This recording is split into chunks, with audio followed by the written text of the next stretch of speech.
You're watching a classic episode of Bass Pro Shops Outdoor World Television.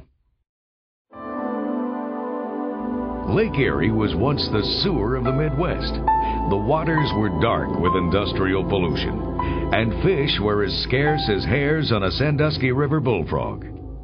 But thanks to the Clean Water Act and decades of conservation efforts by fishery managers and anglers around the Big Lake, today Erie is one of the nation's most productive fisheries.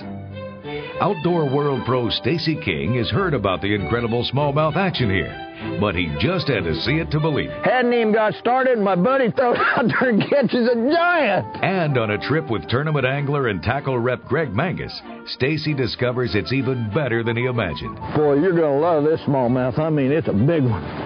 Whoa. Come here. I got you. Look at that, baby. Man, first cast he caught that thing. The 10,000 square mile lake has benefited from a couple of unexpected and unwanted visitors that have now become resident.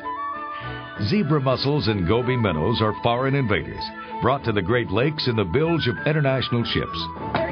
The mussels in particular have become an aggravating pest, clogging water intake systems and clinging to every hard surface in contact with the water.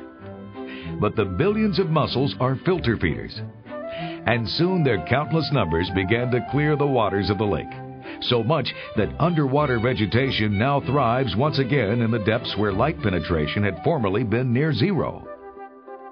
The goby minnow has found conditions ideal and now lives in schools of thousands among the mussel beds. The resident smallmouths and walleyes discovered the gobies are like bait fish ice cream. They feed on them with a vengeance. With clean water, abundant food, and tight harvest regulations, game fish populations boom. Oh, baby. Feels like a good one, too. Boy, boy, boy. He don't want to do anything but stay down. Man, he's poor. Golly. He doesn't even know he's hooked. Come here. Come here, baby. I love those brown rockets. He's not near as big as the one you caught, but he's still trying to take my arms off. Yes, sir. Beautiful Lake Erie smallmouth bass, I tell you. Awesome. Fishing is as good as it ever was, and maybe even better in some areas, such as the rich waters around Presque Isle, just outside Erie, Pennsylvania.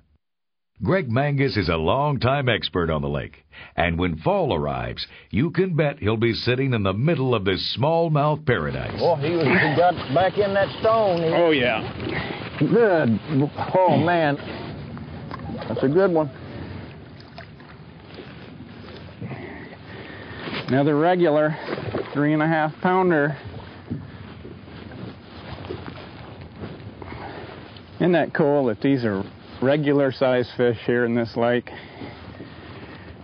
The tackle includes Pro Qualifier 7-foot medium action spinning rods and Johnny Morris Signature Series 4000 spinning reels, loaded with 10-pound test Bass Pro Shop Signature Series fluorocarbon line. The lures are Bass Pro Shop's Magnum flippin' tubes in dark watermelon color, rigged on 3/4 ounce Bite Me jig heads. Oh, look at that. Jumped 5 feet out. Stacey King and Greg Mangus have come to Pennsylvania's Lake Erie to try the famed smallmouth fishing in the waters around Presque Isle, just outside Erie, Pennsylvania. And as Greg reveals, a special trick makes his lures even more effective. One of the things that we do is take some of this smelly jelly or any fish formula that you really like a lot. I like smelly jelly because it's a little bit thicker. And we just put a little squirt on the head. When you're using these fat heads, it really slides in the tube a lot easier. And again, you can see how that eye on this Bite Me tube head really sticks up. One of the problems with putting tubes on a heavy head is it's real hard to get your line in the eye to get it through the plastic. The gobies, now living among the bottom structure in countless millions, provide the smallmouths with an endless source of food. Buddy, how about that? And they've grown fat and sassy on the abundant baits. The anglers discover that an assortment of other lures do the job here too. I want to show you all the baits we've been using out here on Lake Erie today to catch these nice smallmouth bass. Just a few different things is good in the fall and when water starts cooling down like it is right here. We've caught a few on a Bass Pro Strata spoon, and it really hadn't been the best bait today, but we caught a few bass on it, and that's something that'll get a lot better as the water cools off and these fish really start bunching up. Greg's caught a couple of really big ones on this drop shot goby. It's just a nice little old bait to use on a drop shot, and it seems like they really hit it good. The green tube, of course, has been the best bait for us. That's a Bass Pro Shops 4-inch flipping tube, using a big tube right there with a 3/4 ounce bite me head in it. You can see that big old head we're using to get it down quick.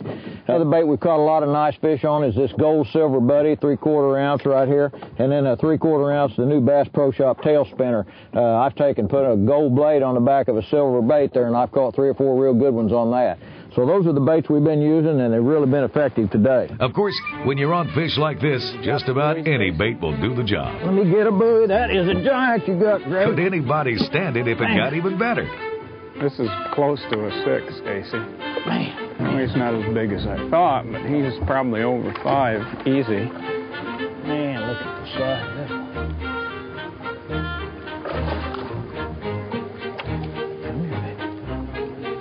Yeah, that one's... Now, that's well over 5, Stacey. That's close to 6 pounds, 5.5. Man, what a beautiful smallmouth bass. God, absolutely a gorgeous bass right there. I tell you, what a beautiful fish. I'm going to release her back for you, Greg. Thank you, sir. Go, girl. All right. He's bulldogging now. Come here, baby. Oh, yeah. Oh, hey, you can't cast while I'm fighting this fish. He's a boil in the water, and he's a thumping. Oh, yeah, that's a dandy. That is a good one. I don't know how you do that. Just reach under his belly. Just reach under his belly. Be real gentle with him. Oh, too gentle. Quick release. That was a good one, too. You got to be gentle with those things. Rub their belly. I'll tell you what, it's really interesting. We put on our silver buddies, and we're throwing those silver ones. We had several fish slap at them. Couldn't hook one at all. Last few minutes, Greg changed to a gold, and we've hooked 3 or 4 real nice ones here. It just seems like that subtle change. And a lot of times in off-colored water like this, the gold is really the best color anyway, with spinner baits or whatever, you know. Oh, yeah. Oh, it's a big one. That's a good one. It's a real big one. I tell you what, I hooked on some zebra mussels, and I hop that thing up off of there. Man. You know what, Stacey? Since I can't belly them very good, why don't you hand me the rod? No, I like feeling them pull. That is a good one there, boy. That's a big one. Woo. Now, don't quick release this one like you did the last one. Oh, come here, big Scared boy. of them hooks, Stacey. I bet you are. Belly. I'm going to belly him. Just get your hand under him and slide him right up in. You get your hand on the belly, they'll quit wiggling. There you go. There you go. Man, that is a big one. That's a stud there. That is a big dude, I'm telling you. Man. You know, when you're fishing these blade baits like this, a lot of times the water needs to be colder. It's about 56 here now. It's just starting to go down. I need a pair of pliers, right? But they're starting to hit it now, but it just gets better and better as the water gets colder. And this thing, you can catch big old bass like this on this thing until the ice is up. Yeah, it just seems to get better till the ice comes on. And they seem to get bigger, too. Man. Closer to ice. Boy, that is a big old smallmouth. I'm going to release her right here.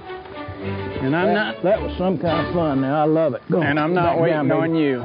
You're not waiting on me. Hey, jumping on this side. Lake Erie's amazing Eastern Basin smallmouth fishery. Just one more example of the great things that can happen when habitat restoration, fishery management, and conservation-minded sportsmen come together.